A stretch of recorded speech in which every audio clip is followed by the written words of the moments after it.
230 বছরের আম গাছ। এটা হচ্ছে ঠাকুরগাঁও জেলার বালিয়াডাঙ্গি উপজেলা থেকে প্রায় 10 কিলোমিটার একটু ভিতরে যাইতে হয়। পাড়ার নামটা বা গ্রামের নামটা আমার এখন মনে করতেছে না। এটা আসলে ইউটিউবে প্রায় অনেকগুলো ভিডিও আছে, আপনারা ইউটিউবে সার্চ দিলে পাবেন। সেই বিখ্যাত 230 বছরের আম গাছটা দেখার জন্যই কিন্তু আমরা ঈদের দ্বিতীয় দিন গিয়েছিলাম। যাওয়ার পরে দেখি আসলে একটা বিশাল বড় একটা আম গাছ, যার ডালপালাগুলো প্রায় 20টি শাখা মানে মাটিতে ছড়িয়ে ছিটিয়ে পড়ে আছে। এক একটি প্রায় ছোটোখাটো আম গাছের মতন তার শাখাগুলো। আর আমরা এমন একটা সময় গেলাম যে দেখলাম যে আমে ভরপুর, মানে বিশেষ করে আমের সিজনে গিয়েছি, বড় বড় আম মানে আম ধরেছে। আমরা মালিকের কাছে শুনে বুঝতে পারি যে প্রায় এখানে নাকি প্রায় 150 থেকে 200 মন আম প্রায় হয় আর কি। প্রায় অনেক বড় একটা আম গাছ, আসলে দেখার মতন একটা মানে বিস্ময়কর একটা বিষয় আর কি। পুরো আম গাছটা দেখেন, একেবারে পুরো বিশাল একটা এরিয়া জুড়ে একটা আম গাছ, আসলে একটা দেখার মতন জায়গা, একটা দর্শনীয় স্থান। এটা যদিও এখনও সরকারিভাবে কোনো কাজ করে নাই, এটা আসলে ব্যক্তিগতভাবেই কিন্তু পরিচর্যা করায়।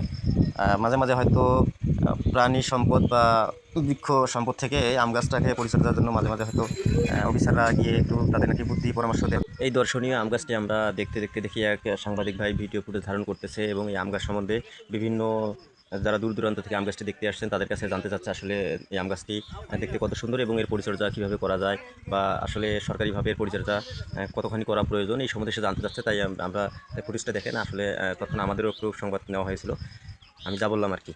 ভালো হবে না। কতজন আসছেন? আমি এখানে 7 জন আসছি। আচ্ছা, সব বন্ধুগুলো মিলে আসছি। জি জি। হ্যাঁ, আপনি কোথা থেকে আসছেন? ঠিক আছে। আচ্ছা, এসে কেমন লাগতেছে আমার কাছে? ভালো লাগতেছে।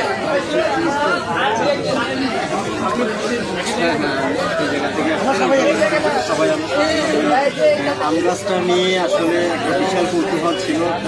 এখানে আসার পরে দেখলাম যে যথেষ্ট ভালো লাগতেছে। মানে আম গাছটার দিকে আসলে এটা মানে দেখার মতন জায়গা বলা যায়, যে আসলে এত ভালো লাগতেছে যে এর মধ্যে কিন্তু আমরা এমন একটা সময় আসছি যে সিজনাল ফল মানে আম ধরছে এমন একটা সময়, যে এটা দেখি তো আরো বেশি ভালো লাগতেছে, মানে প্রচন্ড ভালো লাগতেছে। গাছটা কিভাবে ফল দেয় এটা আমরা উপস্থিত দেখতে পাচ্ছি।